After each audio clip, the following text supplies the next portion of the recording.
नमस्कार मित्रांनो. आज आपण बोलणार आहोत अशा पवित्र दिवसाबद्दल जो केवळ सोने चांदी विकत घेण्याचा नसून आरोग्य, आयुष्य आणि समृद्धीचा संदेश देतो. हा दिवस म्हणजे धनत्रयोदशी.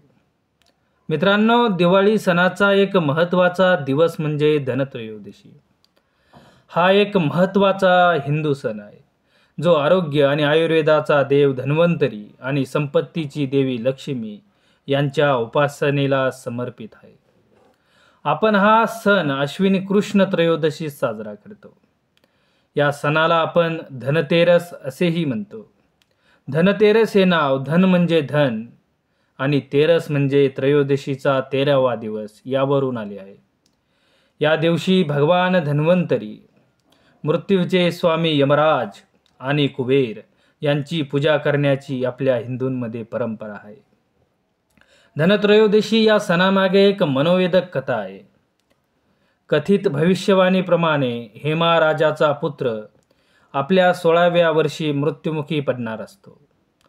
आपल्या पुत्राने जीवनाची सर्व सुखे उपभोगावीत म्हणून राजा व राणी त्याचे लग्न करतात. लग्नानंतर 4था दिवस हा तो मृत्युमुखी पडण्याचा दिवस असतो. या रात्री त्याची पत्नी त्यात झोपू देत नाही.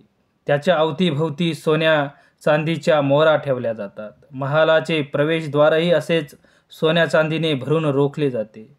सर्व महालात मोठमोठ्या दिव्यांनी लखलखीत प्रकाश केला जातो.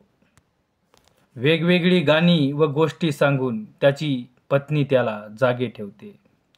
जेव्हा यम राजकुमाराच्या खोलीत सर्परूपाने प्रवेश करण्याचा प्रयत्न करतो तेव्हा त्याचे डोळे सोन्या चांदीने दिपतात.